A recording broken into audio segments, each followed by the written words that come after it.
And his calmness when we talk to each other, he's never like freaking out on you, never gonna, crap on you. It's always nice. What do you see from UCLA on film? Yeah, they're a team that's been playing their best ball the last couple of weeks. I feel like the first couple of weeks of the season don't really define them. The last couple of weeks have been really exciting for them, and they've kind of calmed down on defense and found what they're good at. And so we're just kind of playing off that, and they fly to the ball. Super athletic team as well in the back end and on the D line. So we're going to try and play well on Friday. They have stopped the run pretty well this year. Is it the pass game looking like it's open for you this weekend? We're going to do what we do. No one's kind of stopped what we've done yet, I don't think, and so I think we're just going to continue to do what we do and obviously make some adjustments because they have some good players. They definitely do, but I think the adjustments we make and the things we do off it will be really well. How cool was it to connect with Jacob Gill on that touchdown? Yeah, that was awesome. That's something that, like I said, we've prayed about. We've been roommates since we got to college, and so to be able to do that after everything we've been through was awesome. How has he made an impact on this team? Similar to you coming in as a transfer, how has he made an impact on this team? I think just being a leader in that wide receiver room, a young room that has a bunch of potential, and just showing them the right way. I think he came in camp and he was blocking his butt out from day one, and just being able to see that as a young receiver, I think, helps that room tremendously. Brendan, you guys are leading the Big Ten in rushing right now. That's kind of old school Iowa football, just dominating. A quarterback that likes to run, and you got a big old line in front. What's that like when you know you're kind of physically dominating a team?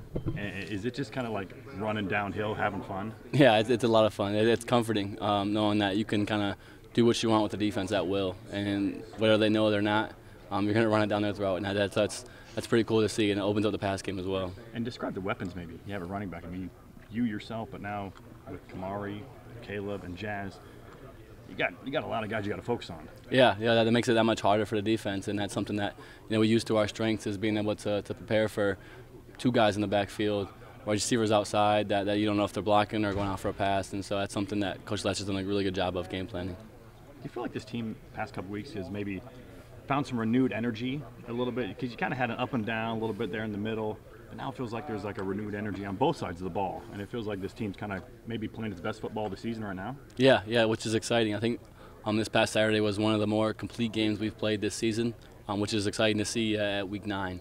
And so hopefully we can continue to build off that, continue to build off this excitement and for the last 3 weeks of the season. Trip heading out to LA. I'm guessing when you were signing with Northwestern and stuff, you weren't thinking like, hey, I'm playing Big Ten football. In a couple of years, we'll be traveling to LA for a regular season game against UCLA. Describe just heading out to the West Coast to play UCLA. Kind of this used to be a storied Rose Bowl matchup way back in the day. Yeah, it's super cool. Something that we've talked about. We're going to a storied venue that has a lot of history in it.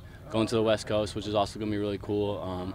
Just this super cool experience that we're going to take advantage of. Have you been to LA before, spending time on the West Coast? Yeah, my girlfriend lives out there, so I've been out there a few times. And she lives pretty close to the stadium, so she'll be able to come to the game, which is awesome. Well, it works out good then, yeah. Yeah, it works out perfect. Yeah. Has she been to any games this year? Yeah, she's a trooper. She's red-eyed a few flights and came to some games, so yeah, it's been really cool.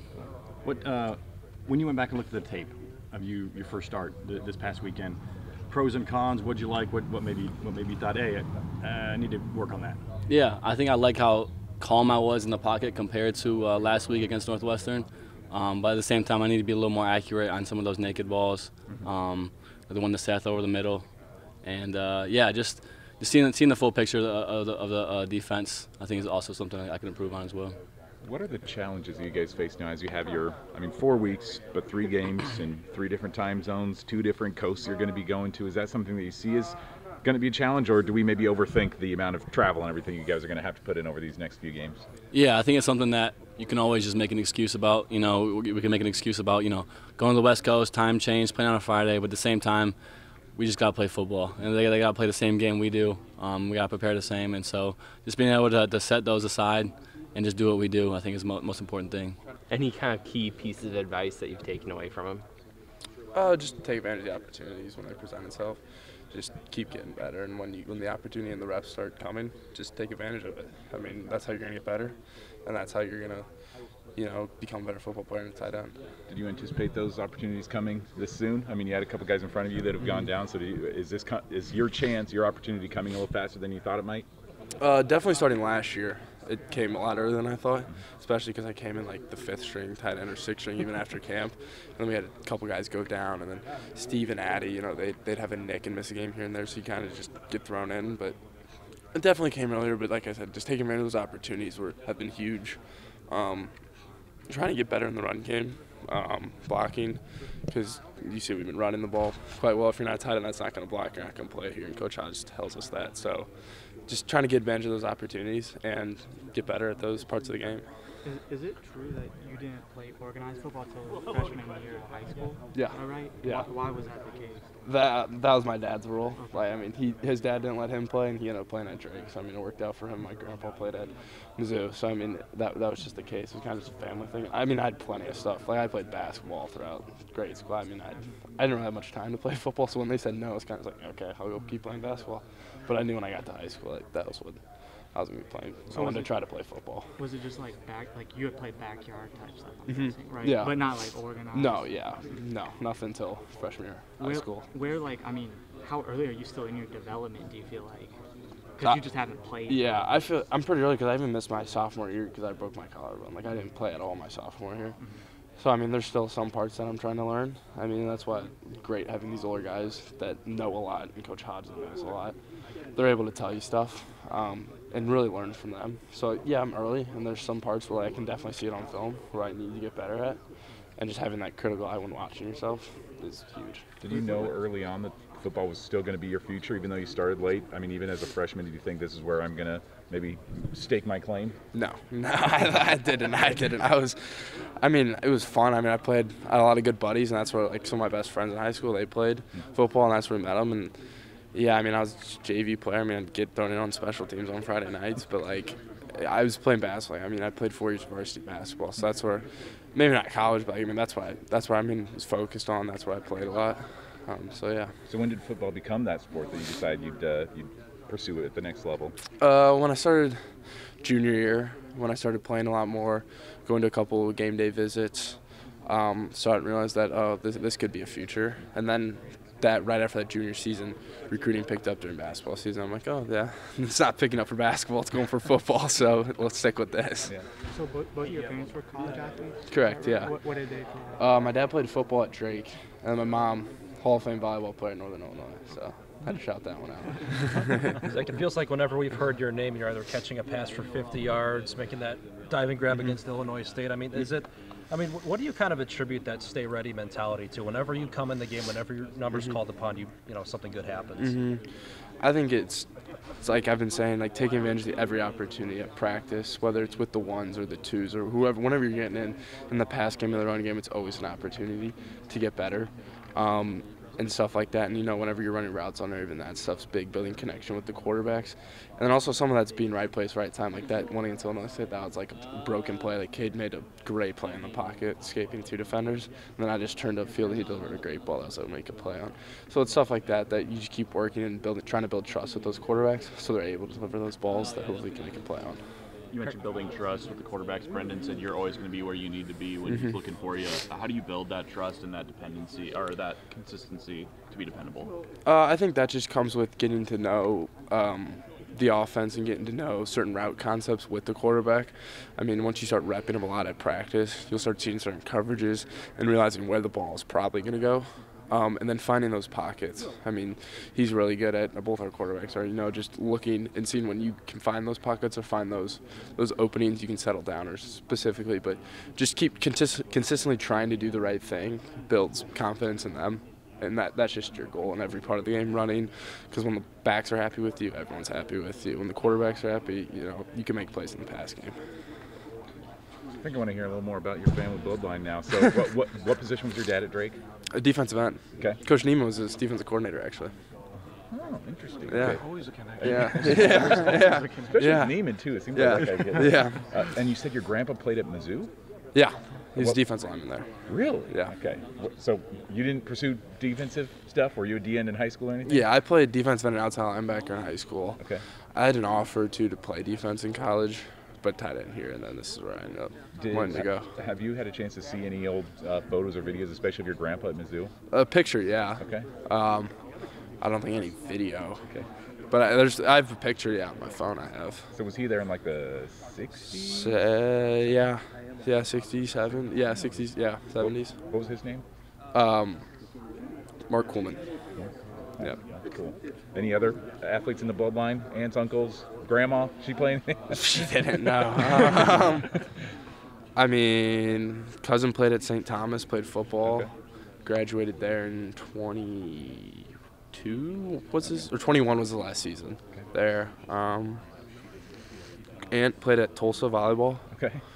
Uncle walked on at Notre Dame and punted for like a season or two, I think. But he didn't play. He was like a backup punter or something like that. So yeah. Like, when's the first time you played tight end then? You played defense in high school? I played tight end in high school too. Okay. No, I played tight end, and freshman year I started playing tight end and defensive end. Okay. And because we were like a 4-3 on that JV, and then when varsity was a 3-4, so it was that outside linebacker defensive end type. And given, that's Jackson, I know that you were tied to that. I was a semifinalist last year. I didn't win it, so I was like, I'm appreciative.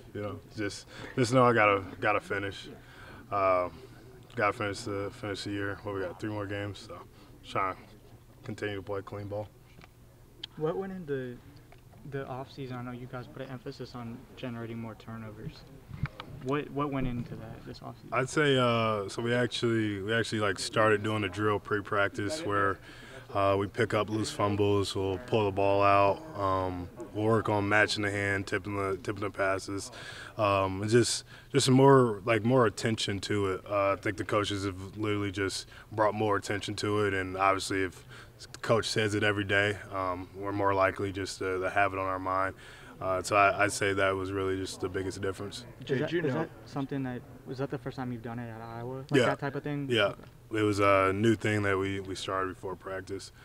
I think usually sometimes you do like your own pre-practice where you just like go with your position coach and do little movements and stuff. But now we all as a defense go through the same drill. Jay, did you know that was Nick Jackson's first interception in his career? career? Not know not that. even high school. It was Pee Wee football. He says his last interception.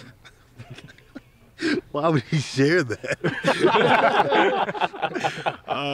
Just being from the ACC, you'd think that he'd be around the ball from the pass game, but yeah, I don't know. That is crazy. A guy who's about to, he's got 50 more to break the tackling record. He's got his first career interception. And at least he was like one of those. It's not like they threw it to his chest. Like I got some easy ones this year. That one was a hard one. I'll say, have you ever seen a pick like that? Because I didn't realize it at first until I saw the replay. The ball literally bounced off Brian Allen's face. Yeah, I think did BA get a deflection for that? Does that show up in the sample? I don't think it did, but I did look for it. He should, right? It should. Off the face mask. Maybe if he maybe BA act like he did it on purpose, they would have given him a stuck stat. it out instead of grab his face mask after. Do you think he was taking it back all the way? I thought he was, and then the receiver, guys, that receiver was moving. That was a fast guy, right? I think he was beating the quarterback, he was beating the tackle, and then the receiver came over and make the play. If this receiver wasn't there, he would have scored. You said you thought he was gone too. Yeah. He didn't want to go past that because he seemed pretty upset about it. He, people, when you make plays around here, people are pretty hard on you. So everybody was telling him that he got hawked down, and I was like, it was a receiver, So. Do you have any thoughts on playing in the Rose Bowl? It's pretty cool.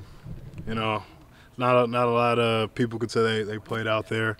Like I said it earlier, it's a little different because it's not like a bowl game or anything. Yeah. It's not like we have extra time. The only real time we have is walking in there, playing and getting out. So I'm sure we'll appreciate it a little bit more after the game. I'm sure my parents have a lot of pictures and things that I didn't see while I was getting ready for the game. But yeah, I'm sure it's going to be a cool environment to see all the history and stuff like that. Has Kirk talked about, because he's coached in the Rose Bowl and just, it's completely different. You're not there for a week or 10 days or whatever. You're there for 28 hours or something like that. Yeah. He hasn't talked about it much. I think last time they played was McCaffrey.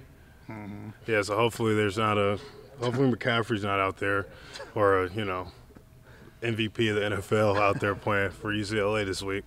But that'd be great. But yeah, I'm sure it'd be a cool environment. Just warm weather. It's just different. You're playing November and it'd be like 60, 70 out there. It's just different. Big Ten football. Are there any big challenges that come along with playing your 3 final games on 3 different time zones, 2 different coasts? I mean, just having to do so much traveling and just so many kind of different elements, different factors coming in these last 3 games. I'm sure that all the excuses are out there. You know what I mean? So hopefully we're mature enough to stay away from those. And you know what I mean, like Dunker said, they're playing out there too, and they're traveling too. I think how many more night games do we have for the last 3 night games? Two more. And we don't know about Maryland yet. It's probably a night game. But yeah, I mean, I kind of like the later games. It gives you that whole day to watch more film. Chill in the hotel, but I mean, yeah, there's challenges in the schedule. I mean, if you look at UCLA's schedule in the first half of the year, I'm sure they could, back themselves up with a lot of excuses of who they had to play. But yeah, you just got to handle it. You got to go in there to win a game, and I feel like if you're focused on that, maybe after the season we can talk about how crazy the travel was. Are you starting to kind of digest that? Hey, this is my last month. I was digesting that after the Tennessee bowl game. Like, oh shoot, this is my last year for real this time. Yeah, it's just you try to enjoy the moments. Just trying to enjoy every moment with your teammates. I don't think I have any eligibility left, but it's just when you're playing in Kinnick and you kind of walk off the field, you understand like those days are limited, and the opportunities like that just they don't come around again. So I think for like doing Kids Day, I was like, oh shoot, like this is my last Kids Day. You kind of just like take it and appreciate all the little moments. So yeah, definitely on my mind. So is your dad going to shoot off fireworks for senior night? Oh, he needs to. I just hope he doesn't wear the gator boots again in the middle of Kinnick. Probably something that matches the colors, Stay black and yellow, not green gator boots. What do you want your legacy to be at Iowa? Like he reminded you of Abdul Hodge. No, I'm just I mess with Coach Hodge a lot. I would say he stuck it out, He was his own person. He learned from Coach Wallace, from the guys who came before him, and he just a hardworking kid. I don't know. He was a good linebacker. I'll take that. You were saying messing with Coach Hodge. How do you do that? So when we stretch, I always shake hands with the tight ends, like we cross each other. So Coach Hodge is standing by the linebackers, waiting for the tight ends, and he's still kind of vocal, like he's still playing. You can tell he's a little bit more professional, and he's understaffed. So I'm sure it's not the real Hodge that was playing Mike linebacker. But yeah, I just always talk to him, tell him something about the tight ends being soft or something like that. That really gets him. If he could have the tight ends play like linebackers, he would. So anytime I can tell him that, I don't know if like you would have hit me like that, that really gets under his skin. You're gonna meet up with Braun in LA? I hope so. Meet Braun and Bronny. If they need another point guard. I'll try to perform. So, like anytime, like in a game or whatever, like one person do this, we go congratulate them, obviously. But then it's like, okay, we challenge you to do this now. Okay, now it's like we keep that going, basically fuel us through the game. Yeah, and then kind of like a quick change of topic here. Do the coaches encourage you guys to go out and vote? They say we should, but they don't. They not like really demanding on it, but they think we should like exercise like our voice. Yeah. But it's really like an option for them. They would like it, but they're not like bashing us to do it. Yeah. Why do you think it's important for young people to go out and say their voice? I mean, because not a lot in our, like, as far as age gap, really go vote. Like, as far as, like, 18, 21 to 24, like our age group don't really like get into that. So I feel like that'll be like a big factor in how the election turn out if like this age gap really go out and vote. Yeah. Is it something that you and your teammates talk about very much? Like, do you guys talk politics or anything? Not really. You know, there's some guys on the team, they'll say like how they feel or whatever, but really me, in my opinion, my girlfriend think I should vote, so I would go out and vote, you know. I was never really like a big politics guy at all. My dad is, but it was really like my girlfriend thing, like, you know, we just having a conversation about politics and why I should vote. So, I mean, if I got the option to do it, I'm gonna just do it now. Like before, I never like would even thought about like voting, but I'm at an age where I could now, so why not? How's the season going for you overall? You feel like you're happy with where you guys are at right now? I mean, you personally, I mean, you have a handful of touchdowns this season. What have you learned about yourself this year? I learned that I should be more confident in my preparation, not like be too filled with emotion, because I already, like, you know, me and all the guys around me already put in the work. So it's like building that confidence factor was a big thing for me this year. I kind of got like more comfortable playing in the games, you know. Last year I had good games or whatever, good runs, but I wasn't really like confident in my abilities to perform until like this year, and I think that really like propelled me for whatever opportunity I got this year on the field to like really like run the ball hard as I can, like, you know, do things that I typically don't like do often. Yes. What have you learned from Caleb, playing behind him, watching him do what he does? What's the biggest thing you've taken away from watching him play? Basically, running through guys. The best thing is like running through guys.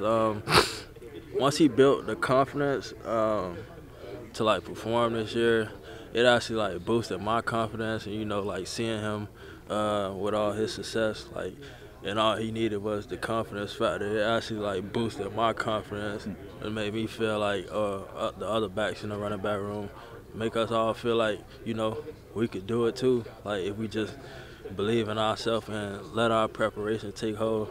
So I think that's the biggest thing that I took from him, is the confidence factor.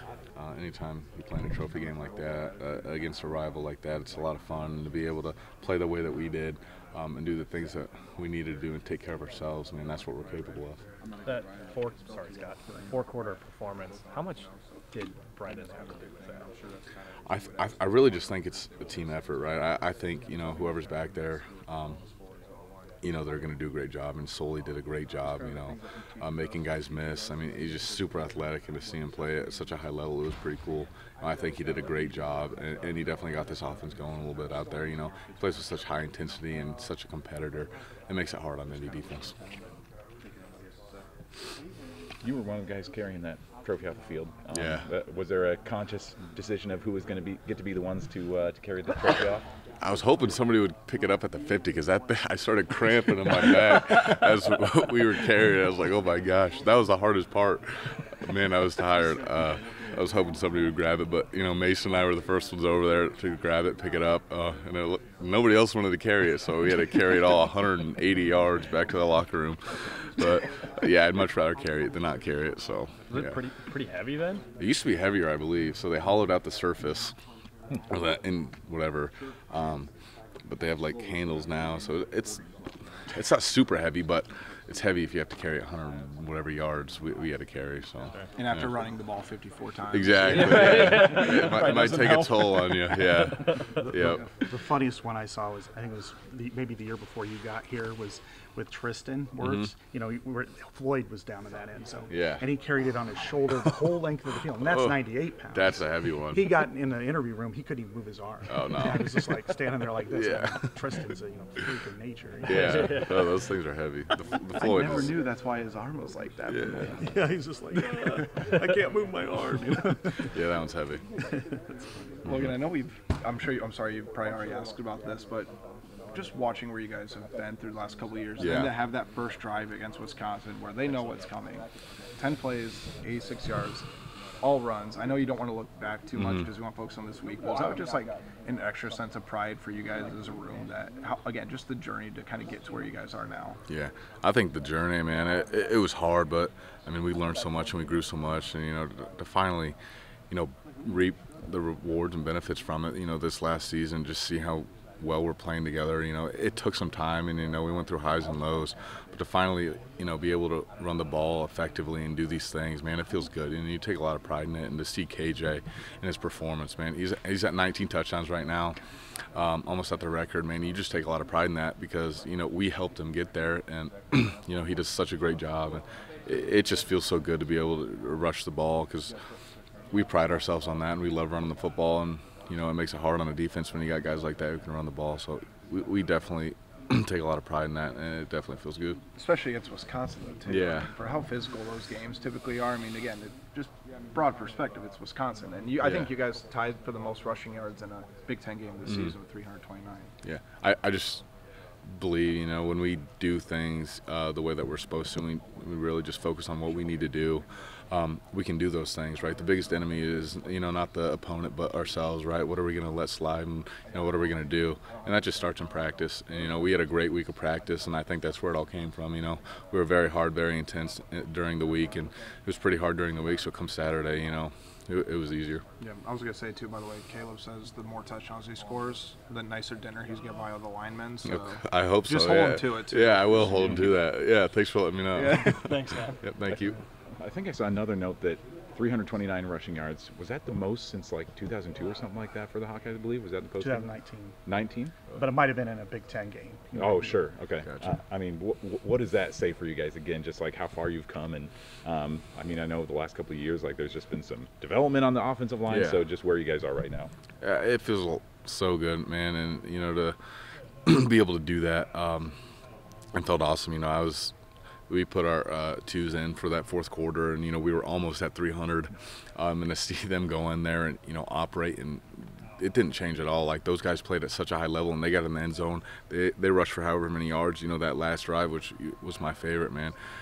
They all operate the same, and that's the standard. And Coach Lester always talks about that, building a set standard, and we always look at that, in our offensive meetings. Those guys played at the standard, and we played with a purpose on Saturday, and we did a lot of good things, but we still know there's so much out there for us to grow. How many snaps did you play in the fourth quarter on Saturday? Jeez, I can't even remember. Not many, or? I don't keep track much of who's on the me line, either. so I don't even know. I don't even know. I have no idea. Okay. Maybe the first and second drive of the fourth quarter. Yeah, something like that. I'm not sure. I think a lot of young kids kind of think that their opinions don't matter and that their vote is kind of meaningless, but, they should go out and vote and exercise their rights, because that's what's so great about living in America, is you can exercise your rights and go vote, so. Thank you. Yep. Do you guys talk politics much? Is that something that comes up either in the locker room or, practice, off field, anything? Not really, we just kind of try to just do football, really. Is that intentionally, avoided just because with a team of so many people, there's a lot of conflicting maybe opinions, thoughts that come in, so is it a conscious thing to kind of try to avoid social issues, that kind of thing? I definitely wouldn't say that it's avoided, but I would say that, guys kind of understand that everyone comes from different places, and we kind of all have a mutual understanding that not everyone's going to think the same. So it's kind of just respect for each other, that we don't, we're not going to agree on everything, like nobody is, So it's kind of just a respect for each other in that regard. At the tight end position, what's kind of stood out to you from Zach Ortwerth? I think he's doing a really good job. He's done a really good job run blocking and catching balls. I don't know anything about catching balls, but I can know he's doing a good job run blocking and staying square. And then we got some freshmen too that I was working with today. DJ was doing a really good job run blocking. He's fast. He's a first-year kid. So he's fresh out of high school, but I kick and roll. How much time do you get with the tight ends? More than you think. We do some drills with them and stuff, and I'll talk to them if I see something on film. Like within their first steps and how they're run blocking and stuff. So more than you guys would probably assume. It seems like that position has been hit hard with injuries Sure. these last 2 years, but it seems like they keep on finding guys who can make plays. They got guys that can roll, you know. I mean, guys that love to block, and I don't know about catching, but they love to block, you know. And they listen well too, you know. If an older guy tells them, especially the first years, if an older guy tells them something to do, you know, they listen, which is good. So. Jennings, was George? Was he the O-line coach when you committed here, or? No, he would. So my first year was his first year as the O-line coach. Okay. Because Coach Polsak was the coach when I committed here. Okay. What? Why did you decide to maintain the commitment to Iowa after that change? Sure. You know, I mean, after the first time talking to Coach Burnett, you know, I had faith in him, and I've always had faith in Coach Ferentz. You know, that's why I committed on the spot when I was, you know, out of a sophomore in high school. So I just kind of had faith in them and let it ride. What do you just remember from the early relationship with George, his messaging, and what do you just kind of remember from that? You know, I mean, his messaging was always kind of, you know, kind of to push me forward. You know, I mean, he's been really influential in my life. You know, like one of the most influential people in my life, just kind of pushing me to become a better version of myself. And I think he kind of preaches that, like, you know, the man comes before football. So just work on that, and then the football follows. So that's kind of his message that stuck with me, and I think that's really helped me out. Are there any former Iowa linemen that you've been connected with that have come along as like a mentorship role or anything for you? Kind of like come out to practice, you're saying? Or just like, you know, I remember talking to Torrey Taylor last year, and like he had a former Iowa punter that he would talk to that would give him advice and stuff. So I don't know if somebody that, is a former Iowa lineman that you text with or that gives you any advice. I mean, I don't text any of them, you know, but I mean, like Ferentz would come out and he would do drills with us, you know, sometimes, which was pretty cool. Wait, Kirk or Brian? No, James. Okay. When he was in the NFL. Okay. Yeah, no, that'd be wild if Coach Ferentz was doing that, but no, he would come out and do drills with us and work with us a little bit. You know, Lindy would be out there sometimes, and you know, I've talked to a lot of the former offensive linemen, like who else have I seen? We talked to Yanda. He was our captain, so he gave us a cool speech and stuff. So. Anybody that you've picked up some specific advice from that you really have gleaned something from, I guess? I mean, you know, Yana talked last week about opportunity, and I think that really kind of stuck with me, you know, last game and then just kind of the rest of the season. I mean, it's messages that you hear before, but sometimes kind of hearing it from, you know, somebody like Marshall Yanda, it's kind of like, wow, I mean, you know, this guy, he's really got something to say. So